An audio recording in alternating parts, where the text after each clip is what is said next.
a part of storytelling, and I think for me, the use of it is to get to truth. So there are we talked about research too. So even tying that in, there's so much research that talks about, Black gay male experiences. And then what's the outcome? HIV, and then you die.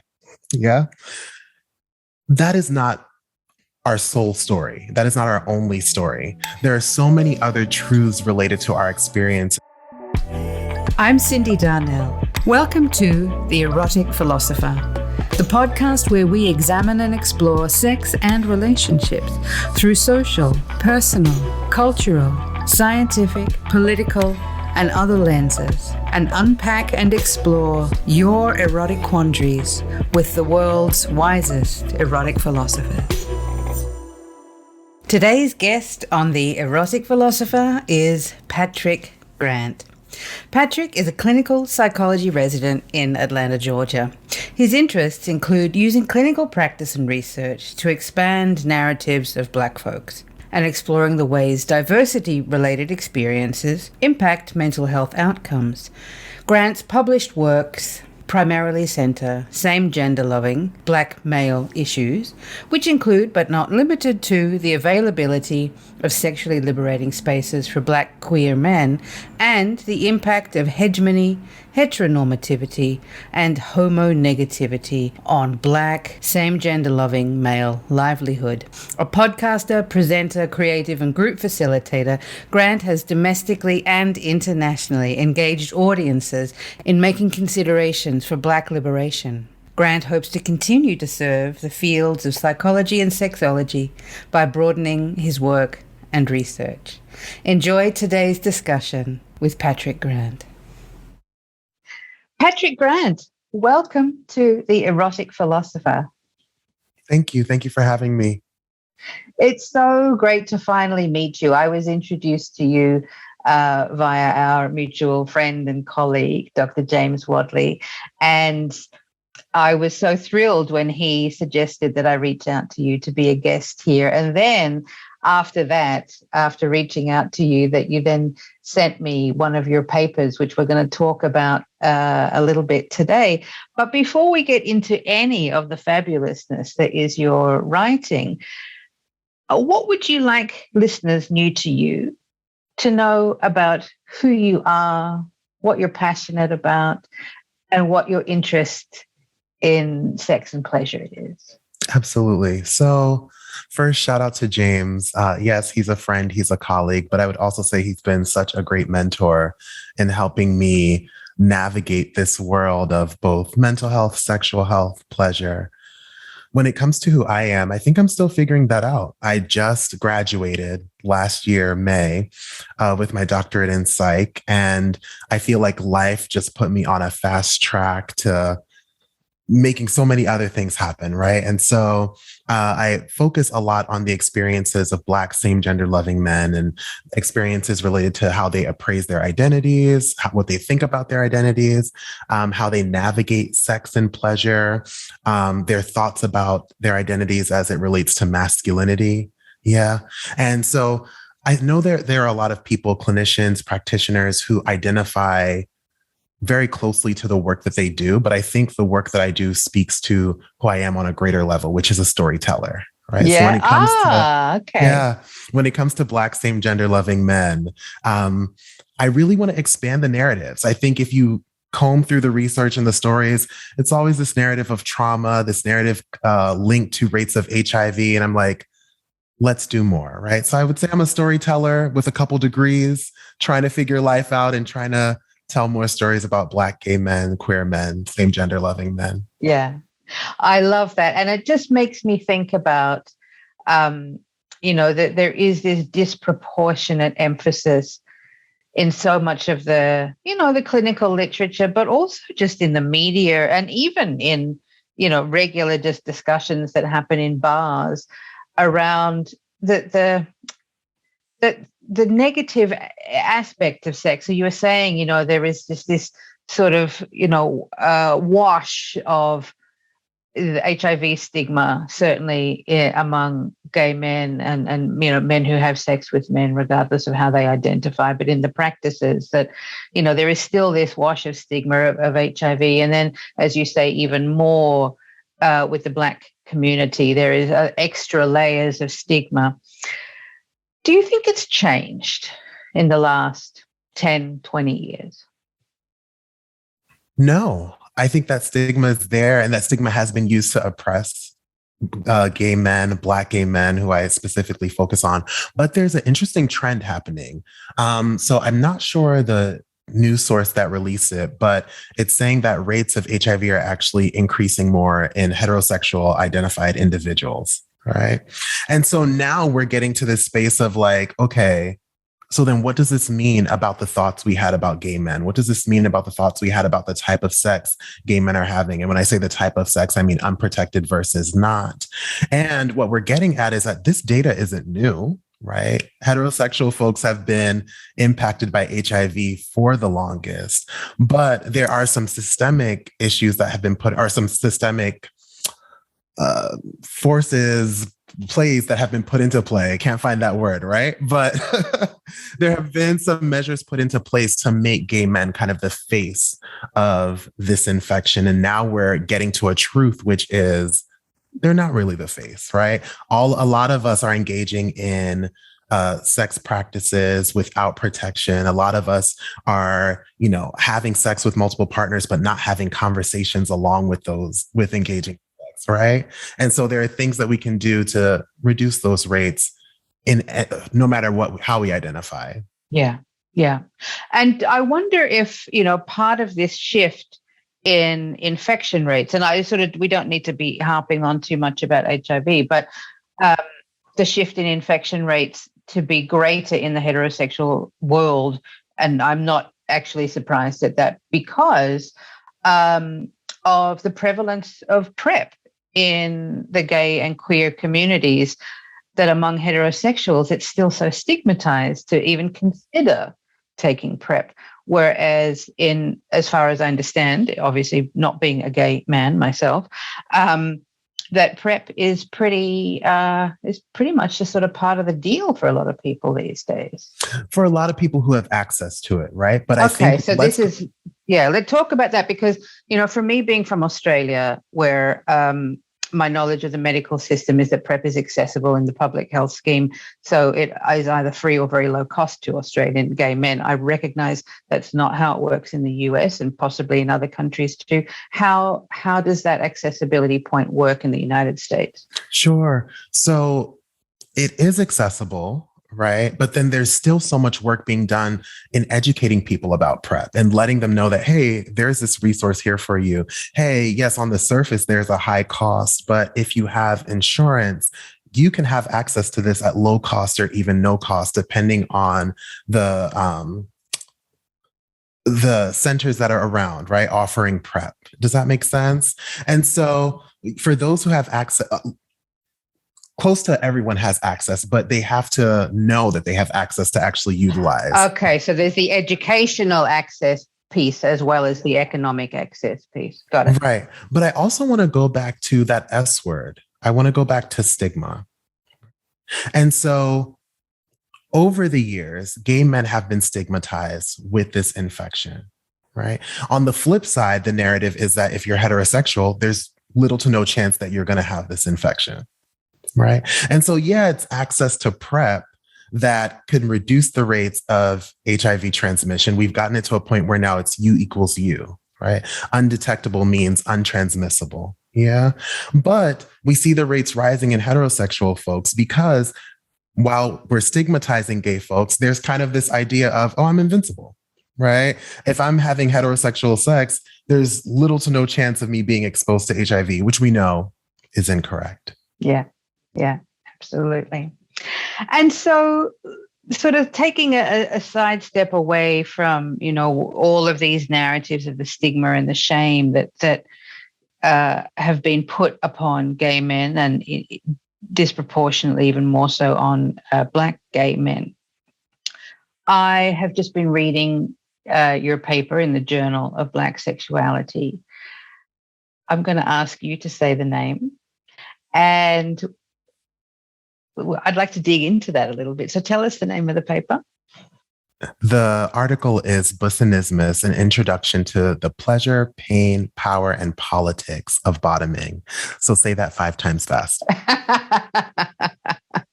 So I have just been reading this paper.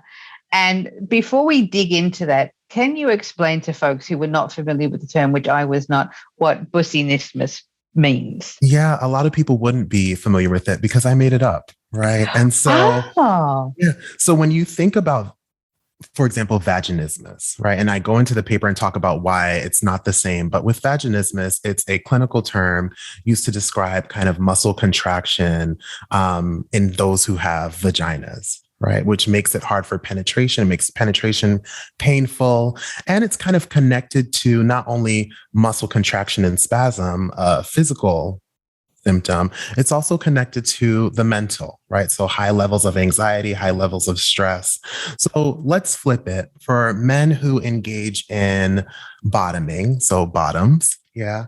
Bussyismus I describe as a psychophysiological state where you may come into the sexual space a little stressed out. You may be anxious about engaging in penetrative sex. You may not be feeling aroused, right? Some of us are conditioned with porn and feel like as soon as we enter into the sex space, we got to be on. Yeah. And so kind of that distress causes you not to be your anus, right? Your bottom, not to be relaxed. And then it makes it hard for penetration. And why this is important is because in my life and in talking to fellow bottoms, pain has been kind of a rite of passage. And when I say fellow bottoms, I mean specifically Black bottoms. And so we can talk about the term bussy and how that's really specific to gay men of color, Black gay men. And so having pain be kind of like a rite of passage, right? Folks have told me, "Oh, you got to expect it, just breathe through it," right? And I'm just like, and then when I had my own sexual experiences, my response was kind of like, okay, I didn't have pain. Pain wasn't a part of the sexual menu. right. So even from the first time that you engaged in anal sex as a receiver, there was no pain for you. Yeah, there was no pain, right? Things kind of just slid in. Yeah. And we had a and we had a great time. Yeah. And so after those experiences, I was just like, okay, where's that disconnect coming from? Why is it that everyone's advertising that pain is par for the course? And here I am having situations where my partners and I are communicating back and forth, where, checking each other's temperature. Does that feel good? Do you feel comfortable here? We're kind of using toys as foreplay, putting on different shows. And then when we actually get to the penile anus penetration, things kind of just move naturally, right? So I was questioning, why aren't other people having that same experience? Yeah. And I think, this is so, in my world, obviously, not being a penis owner, but I hear and I know about these experiences of, the implications of, painful sex is normal. It's normal to not enjoy it. It's normal to, especially when you're in a receptive role. And obviously I can't speak as a gay man nor as a Black person. And I can add that these narratives of that pain and the understanding that, well, that's just normal, and, to even imply that it shouldn't be painful, or that it is the top's responsibility, or the giver's responsibility to be attentive to track their own sensations in their body as they're fucking you, as well as to track yours to make sure that you're doing okay and that you're feeling like you have enough of a voice to say, hey, slow down, or you're good to go, speed up now. Where do you think people get so uncomfortable with talking about pleasure, but we're quite comfortable talking about pain and even violence? Well, don't we live in a society where violence is used to dominate and to set structures of who has power and who doesn't? Say more about that. Yeah. And let's even go back to how you said this idea of pain in anal penetration and anal sex, right, has become normal, right? I was sitting with the question, well, where did it become normal from? Yeah. And it's become normal because so many gay folks, even those who don't want to own it, have grown up in the framework of, in a heterosexual framework. Yeah. And so bottoms essentially are being treated how straight women get treated by heterosexual men, right? How many of your straight girlfriends say, girl, I had to fake it. He really wasn't hitting it right, right? Or he wasn't listening to what turns me on. He was just kind of getting his nut and moving on, right? That is being replicated in gay sexual relationships. And so what I kind of bring up is if we're going to call ourselves queer men, why not just queer that whole framework? Right, right. And that is such a powerful reframe of the narratives that we've all kind of inherited around sex being painful, being dirty, being bad, being dangerous, that to be able to talk about it through the lens of, let's queer this whole story, regardless of our gender, regardless of our even, our orientation, but to say that this traditional framework of how sex has been spoon-fed to us really doesn't work. I would go so far as to say it doesn't necessarily even benefit the tops either that much, because it leaves them a very narrow scope of pleasure where they get affirmed based on carrying out this hyper masculine, hyper kind of butch role. But if they want to color outside those lines, they feel like they can't because it brings their masculinity into question. There's this term called hegemonic masculinity, right? And when we say that, it's not hegemony is, or hegemony, whichever you want to pronounce it, is this masculinity shaped in dominance, right? And we could say, well, what does dominance mean? It could mean putting masculinity on a pedestal, right?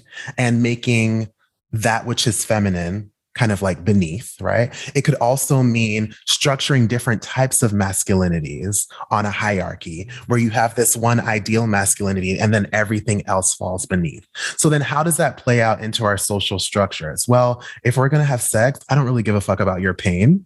I'm just going to get my nut and then I'm going to dominate you. Even though we're gay men, I can assert my power and my dominance by not asking about your pleasure. Right. Again, I say that kind of mirrors heterosexual women engaging with heterosexual men, or folks with vaginas engaging with folks with penises, and the lack of concern when it comes to pleasure there. Right. And so you told me to speak more about that dominance. That's kind of that clear parallel. Yeah. Yeah. And so have you seen this is there starting to be a cultural shift around this? Because certainly I know from, through a feminist lens, at least, younger women, I think women over 40 who have sex with men still struggle with the things that you're talking about because it's a generational thing and, it is what it is at that level. But I notice in my work, in my clinical work with younger people, it's not perfect by any stretch, but there does seem to be more dialogue about, the democratization of pleasure, that everybody should be having some, not limited, pardon me, not limited just to orgasms as the marker of pleasure, but through the entire erotic exchange that everybody involved seems to think pleasure's a good idea. Mm-hmm. I would say that response isn't black or white, like across folks. I think, yes, the younger generation, you find more communication happening. You find more folks advocating for their pleasure, not just advocating for them to have an orgasm, right? But for it to feel good before we enter the bed space, while we're out having dinner, while we're talking on the phone, when we're texting, when we're sexting, all of that, right? It has to feel safe. It has to feel good. I think when it comes to folks with vaginas and folks with penises in my work and even in my social circle, I hear a lot of my girlfriends advocating more and saying, I feel like that guy isn't going to please me. We'll keep it moving. When I think about my work with Black same gender loving men, on Twitter, in media, in some social circles, right? There are some bottoms who are on that same wavelength. Yeah. Who are very much like, yes, I'm speaking out about my pleasure. He needs to please me just and put in work just as much as I'm putting in work. However, I also think there is a group of folks, or there are a group of folks who, how do I say this? Who aren't even comfortable with being bottoms. And so if you're not comfortable with being bottoms because you associate that with being feminine, or you associate that with being less of a man, will you then feel affirmed to even speak out about pleasure? Right. And so there's still a group missing out on pain-free pleasure because there are still some identity struggles. I see. And so that's a really interesting connection there that you're making around one's identity as a bottom, as a Black man in particular, and the struggle and the shame with, can I accept that in myself, to therefore give myself permission to take the space, to take the time to find my voice and say, this is how I want you to touch me, or this is how I want you to fuck me, or this is what I like, even prior to the session happening. Yeah. And let's take it even further. We talked about pain being a tool to dominate. Pain could also be a tool to prove that you are like a masculine individual, right? The more I can take it. Ah, I see. So you're thinking that there are people who are inclined, gay men who are inclined to take the pain, to accept the pain as a marker of saying, look how strong I am. Look how strong I am. I can take this dick. It was nothing for me. Even though it was really hurting them the whole time. Even though it wasn't fun at all. Mm. Mm. So in your paper, you mention, and I know that this is definitely a thing. I mean, there's been a lot of research again into vaginismus, which is the vaginal equivalent of painful intercourse. And you noted in your paper that there has not been much, if any, research into painful anal penetration. Is it fair for us to assume that it's because it's considered to be unimportant, unworthy, or is there something else going on? I think there are multiple things going on. So we could say that gay identity is still not very affirmed, especially as you look at the intersections of gay identity with race, class, education level. Yeah. We could also say we're not a pleasure-centered society.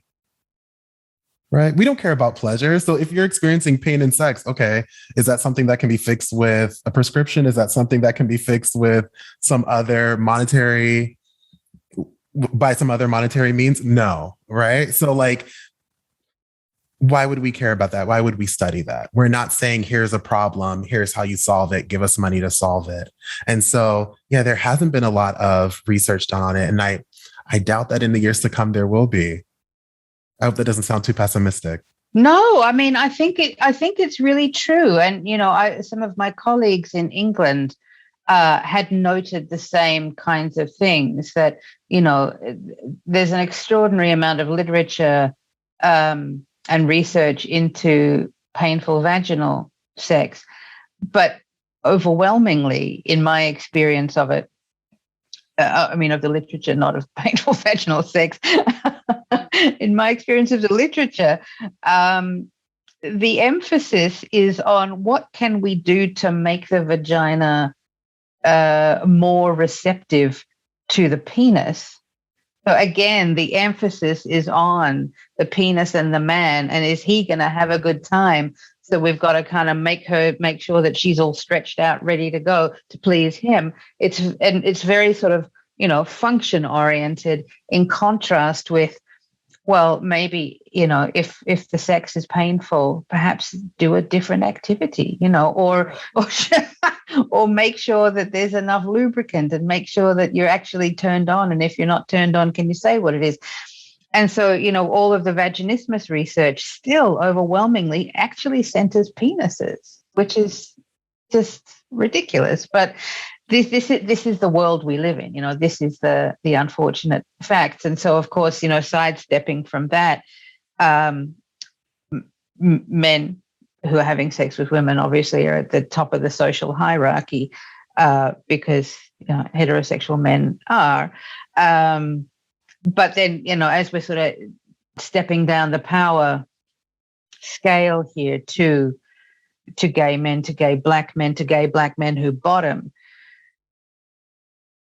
the capacity to speak, as you say, it's so peppered with so many other historical, cultural, emotional experiences that then for it to also be omitted from the research is just more validation that, society says it doesn't matter. You and I think it does matter, but society says no. Society says it doesn't matter. And another piece that I would like to add is, how do we get research on any topic?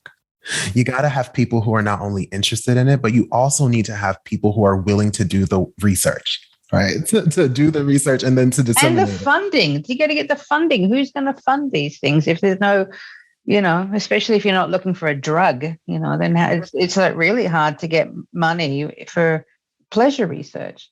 And for this reason.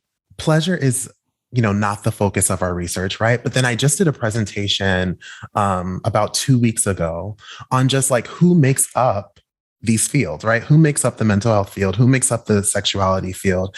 Oftentimes the medical field, yeah. Oftentimes it's individuals who are afraid to talk about sex. Oftentimes it's individuals who in their training have not had comprehensive sexual education. So when you start talking about even saying vagina or penis, right? Or if you say anus, or even now this culturally relevant term bussy and bussinismus, right? People start sweating. They get uncomfortable. And so if they can't even sit in a 10-minute conversation about these terms, how are they going to go and do research about it? So even just doing research is a really radical act. Mm-hmm. Yeah, I mean, this is the thing. And I think, the new movement of sexology as a discipline unto itself, side by side medicine, side by side psychology, side by side social work, counseling, all of these other kind of, umbrella professions that sexology is sort of inserted, or I don't think it's inserted in itself. I think it's been inserted into these professions. But the more I work in this field, the more I think it actually needs to be its own thing, because, as you say, traditional clinicians from those other disciplines are not comfortable with talking about, bussies and pussies and cunts and tits and dicks and cum and, all these things that we talk about with gay abandon. Clinical communities are just not okay with that. And they are not the right people. It's the wrong tool for the job. I say to my clients, you can't build a house with a toothbrush. So, sort of trying to wait for these traditional disciplines to meet us where we are at evidently is not going to work. So we have to take matters into our own hands. Speaking of taking matters into our own hands, in your paper also, Patrick, you talk about the anatomy of the anus and how we can make penetration not so painful. So I would like for us to kind of take a little bit of a detour to Pleasure Town. And could you talk us through the anatomy of the internal and external anal sphincter, and then also some of the information that you gleaned about angles and making anal penetration delicious? Right. And so I want to start off by saying, like, all human bodies, they're not a monolith. Yeah. And so let's go backwards. Let's start with angling. I think everybody's angle is going to be different, right? So I think what's important is for the person who is receiving the penis to really spend time with themselves and figure out what mode of insertion works best for me. Is it on the side? Is it me on my stomach? Is it me on my back? Right? And some of the things that I like to recommend is, you hear this all the time, starting small, right? And so starting off with a finger and figuring out what angle works best for you, then maybe going up to a small toy, right? Then going up to like a dildo, right? And then playing with size there. When it comes to the internal and external sphincter, I wanted to be really intentional about talking about that because when you look on social media, I always say access is an intervention. And oftentimes, as researchers and as academics, we think that we have this knowledge that nobody else has. And so it's our job to share this knowledge. I actually think the community has a lot more knowledge than we think, and it's our job to confirm with the knowledge that we have. That's really powerful. I agree with you. Yeah. So out in the streets, hanging out in the social spaces, people are talking about how good, rimming feels, right? Or eating ass feels. People are talking about like, oh, he hit the second hole, right? And some folks laugh and are just like, oh, is that a thing? And it's like, yes, it is a thing, right? The external sphincter is the one when you're clenching your booty hole. That's the thing that's moving, right? It's filled with so many nerves. And it is a thing that feels good when you're getting your ass ate, right? Or your ass eaten. Sorry, I'm using my street vernacular. That's okay. Bring it on. Bring it on. And then you have kind of that second hole, you have that internal sphincter that is a little less under your control, right? It opens up and closes up with the presence of kind of an outside penetrating force, or if we think of an inside penetrating force, which would be our fecal matter. Yeah. And so those terms, the folk already know that they're out there. I really just presented it in a more academic sense, right? And so it's really just confirming the knowledge folks have. Yeah. Yeah. And so, even though, so we have this knowledge and, it seems sort of straightforward, but there's, again, there's so many people who just power on through and go, yeah, look, I can take such a big dick. Look at me. Aren't I fabulous? What can we do to encourage people to apply this knowledge about sort of, grading up and talking about pleasure and recognizing that, the first sphincter that you enter into anally is going to be a little bit more expansive and a bit more, elasticized, let's say, in contrast with the internal sphincter, which we need it to be tight because we do need it to function through the day to keep our poop in. Otherwise, it'd be, pooping all over the place. So we need that tightness, but we also need to know that when we can relax our nervous system, our autonomic nervous system, that's the sort of stuff that we do need to know about to help relax our bodies. I'm not entirely sure that a lot of people know how to relax their nervous system enough to make that kind of insertion pleasurable. I would say you can affirm and you can educate, right? So like, yeah, you come in with this mind frame. I'm going to take that big dick. Yeah, you can. Yeah. Here's how you want to do it though. You don't want to just say, okay, here I am, come in me, because that's going to lead to some problems. But as I mentioned before, what you can do is build up, right? First of all, before you even get a partner to come over, maybe you can sit and play with yourself, right? If you want to play out some porn fantasy where you're ready to go when your partner's around, cool, I'm not going to knock that either, right? But when you're by yourself, take that 30, 45 minutes, take that hour and explore again with your finger, making sure your finger is clean and lubricated, right? Touching other parts of your body to get yourself aroused, right? Figuring out what feels good so you can tell your partner, okay, while you're trying to penetrate, I want you to feel this. I want you to suck this. I want you to lick this. Yeah. Then after you do the finger, maybe try 2 fingers. See if your external sphincter opens up to that. Yeah. Then again, build on up to the dildo, whether it be your 6-inch, then move on to your 8-inch. Yeah. And so you can do all of that. I feel like that's such a fun experience for yourself. Yeah. Do that solo. Then you call your partner up, say, hey, come on over. You can play out that porn fantasy, right? You're set to go. And be aware of the pain. So whether you're by yourself, whether you're with your partner, if you feel something that doesn't feel right, that doesn't feel pleasurable, you can stop. You can breathe, right? Feel affirmed and empowered to pause things when things aren't going well, right? You don't have to push through that pain. Your body will then, you'll just know that you need to relax a little more, right? Your body will respond when it's ready to. And then you can just have a pleasurable experience. Yeah. And I think that's such an important part of this is learning to slow down and take time, which is the opposite of what we see in porn. And while I know in previous episodes of the erotic philosopher, we've talked about this ad infinitum, porn is not sex education, it's entertainment, and it's fantastic. And I'm absolutely pro porn, but trying to replicate what we see in porn. Porn is made for the eyes. It's not necessarily made for the body.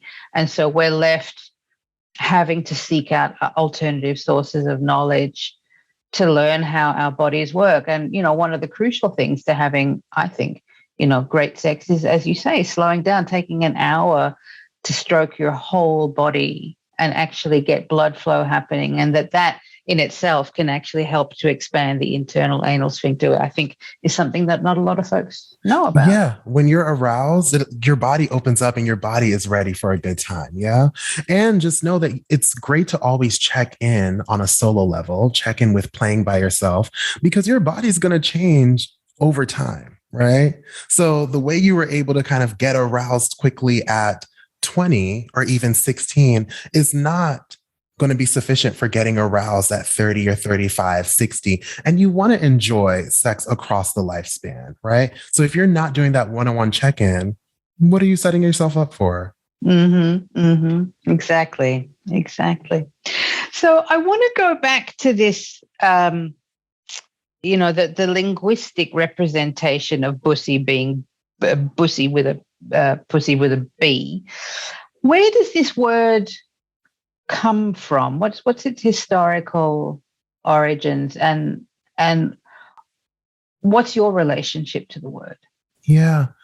So the exact origins are so hard to find, but we know that it sprung up in, I would say, gay culture, Black gay culture specifically, and I would even maybe say Black and brown gay culture, right? And so bussy standing for boy pussy. Yeah. And it's kind of taken shape over the years. Like if you look on YouTube, you've seen it in some like rap videos by some gay artists. Bussy is used by folks like Azealia Banks, right? And so she has proximity to LGBT culture. You see it in ball speak, right? So like if you go down to balls and houses, if you're in that culture, you hear it there. And so it's something that has really taken shape in Black gay culture, and it's even coming up in the mainstream. So there are some podcasts, I think like the Eat, Pray, Thought podcast, where the host dubs himself a bussy champion. And, that's something that I've also borrowed. Yeah. And so, yeah, it's kind of while the origins aren't very clear, we know that it's clearly coming out of Black gay culture, and it's been adopted by other spaces as well. Mm-hmm. And is it, in your experience, a word that is used and thrown around to convey pride and community and togetherness? Is it sometimes used as a slur? I haven't ever heard it used as a slur. I think that while there are some narratives in gay culture where, folks have been traumatized, bullied, ostracized by family, there are ways that we have used vocabulary to affirm ourselves. And I would say that bussy is an affirming word, right? I'm not going to call my anus a vagina. I'm not going to call it a pussy because it's not, but I'm going to empower myself by calling it a bussy, right? So when I'm talking dirty while throwing it back, right, I'm going to ask my partner, do you like this bussy, right? Like I want to hear him say, this bussy is so good, or what have you, whatever gets you going. Yeah. And so it's definitely a term of endearment. If you see a man on the street and he, gives you an eye, your bussy's fire. Okay. That's very sexy. I like that. And so again, referring back to your paper here, there's a section here where you talk about the health benefits of anal being anally receptive. Talk us through some of these around, around the prostate fluid reduction, all these kinds of things that you mentioned in your paper. Yeah, so when it comes to bussy penetration, the health benefits are plenty. And the health benefits not only impact gay men, but for those straight men out there who engage in prostate play and anal penetration, there are health benefits there too. Number one, erectile dysfunction. It's something that impacts a lot of men across age groups. Yeah. Well, studies show that if you engage in bussy play, if you engage in prostate stimulation, that can reduce the frequency with which you experience erectile dysfunction and even can prevent the experience of erectile dysfunction. Then there are some other issues called prostatitis or prostatitis, which is the enlarging of the prostate that can be really painful. And there are also some things called urinary tract symptoms that include painful urination. It includes cloudy urination and just like difficulty peeing in general. Studies also highlight that if you engage in prostate play, if you engage in bussy penetration, and these symptoms, urinary tract symptoms and prostatitis, they come up for a lot of men as men age, right? Or as individuals with penises and prostates age. These things can come up. If you engage in prostate play and bussy penetration, the studies show that the likelihood of getting prostatitis or developing prostatitis, the likelihood of developing urinary tract symptoms go down. There was this study of this elderly man who had prostate issues, had some urinary tract symptoms, had difficulty peeing, had an enlarged prostate. The study decided to engage him in bussy play, right?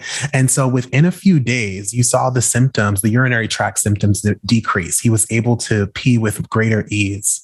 And then as the study continued over months, you saw a decrease in the amount of prostatic fluid that caused the inflammation. And so you saw a reduction in his prostate size, and it actually helped him push back the date of whatever prostate surgery he was scheduled to receive. So there are so many health benefits. And, if the health benefits don't sell you, bussy play feels good. Prostate play feels great, so many benefits there. Is this a line of research, do you think? I mean, I know earlier we were talking about how, nobody cares about anuses, but is it, they certainly do care about prostate cancer. Do you think that there is scope for us to get anal sex on the map a little bit more by actually thinking about it through the lens of it being a health thing, that, you make sure you have your glass of water with lemon in the morning and stick something up your butt? Yeah. What I think? I think it's not that this research, because it's scarce, if it were to increase, it wouldn't necessarily make folks have more anal sex, because I think gay men, I think straight men are having anal sex. I think what they're not doing is talking about it. And so I think if more studies came out where it was like, hey, there are so many health benefits to this.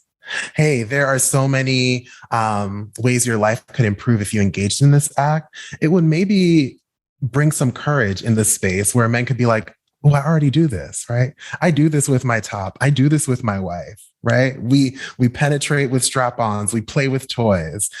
She milks my prostate. So, Patrick, you have a book coming out. Tell us about your book. Yes, I'm so excited about it. Internalized homonegativity among same-gender loving Black men, an exploration of truths. And so at the top of our talk, I talked about how I'm a storyteller at the end of the day.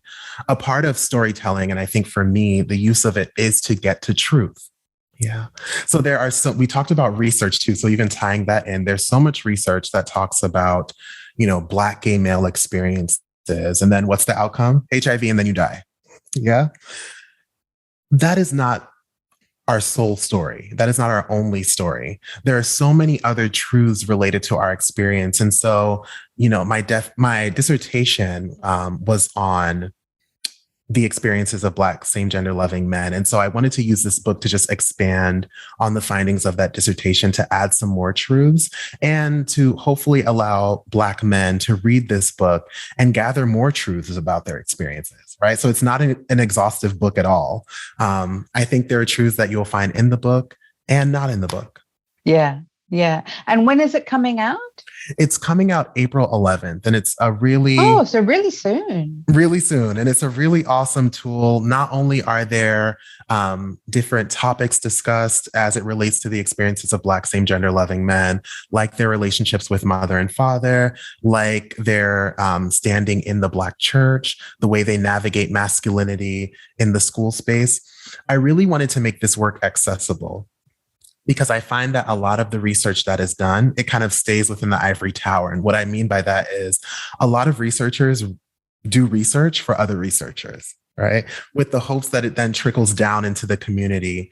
I wanted it to be that this book, if you were somebody with a high school education or even, lower, you could pick up the book, get some knowledge, and be like, okay, let's talk about this. So it starts off really giving a bare bones definition of biological sex, sexual orientation, gender identity, gender expression, and kind of talking about the fluidity of it. Then the book goes into how the word homosexual came to be, and like homonegativity came to be. Talk about that little part of it before we dig into more. Yes, power and oppression. Right. So we talked about hegemonic masculinity. When this Western world was taking shape, we could even talk about in Europe, when they were figuring things out over there. One of the main questions was, how do we keep castes in our society, right? How do we keep the rich and powerful? How do we keep everybody else doing what they need to do, especially when the colonies at the time, the United States history, right? Especially when they became industrialized, right? And everybody was kind of getting an equal economic footing. How do we separate people, right? And still keep power in one space and still keep oppression in another? Well, you do that through sexual acts, right? You create laws and you say that, a man fucking a man kissing a man, not okay. Right. And so we'll jail you, we'll beat you. And then it kind of creates this society where homosexuality is a mental disorder. Homosexuality is a religious deviance. Yeah. And then let's broaden it even more. You got these people living on the continent of Africa. They don't display sexuality the way we do. Their bodies don't look like ours.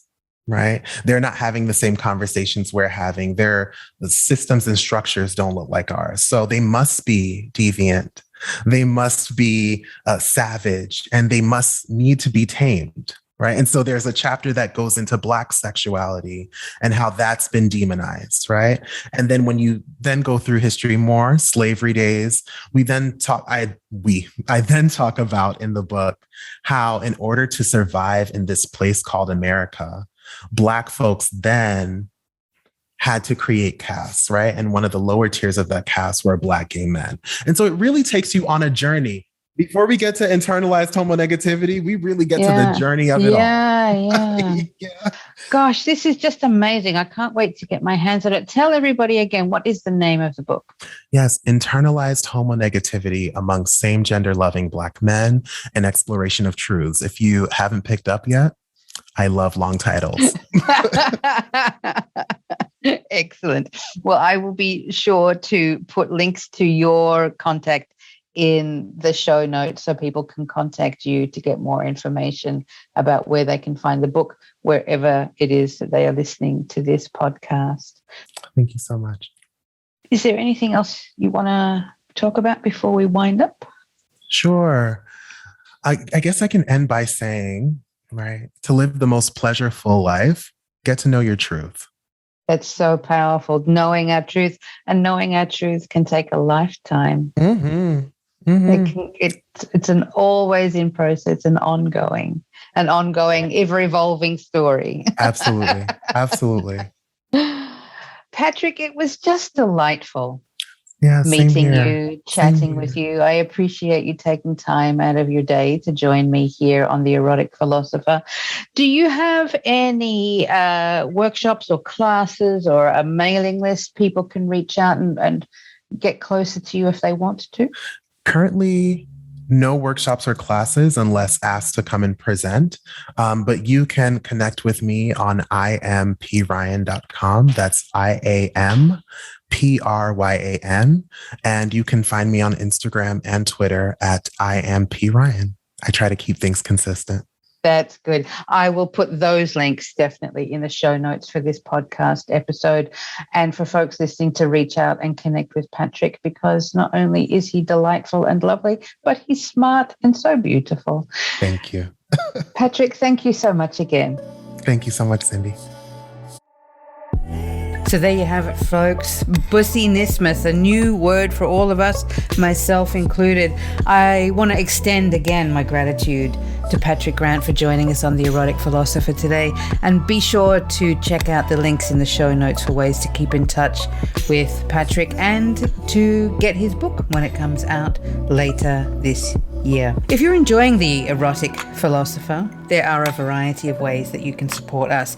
The first one, of course, is to rate and review us on iTunes. Your ratings and reviews boost our visibility and make it easier for other people to find us. Head to the Erotic Philosopher page on my website, that's cindydarnell.com, CYNDIDARNELL.com. Select the podcast tab and you'll find all the links to the previous episodes of The Erotic Philosopher, along with links to leave your ratings and reviews on iTunes. While you're there, you'll also see a link to leave questions for future erotic philosophers to ponder. You can show us some extra love by following us on social media. That's at The Erotic Philos, PHILOS. We are on Instagram and Twitter. While you're on my website, consider checking out my suite of online courses in the Online Pleasure School. There's something there for everyone. Perhaps a more personalized touch is your thing. You can reach out to me to consider counseling, coaching, and therapy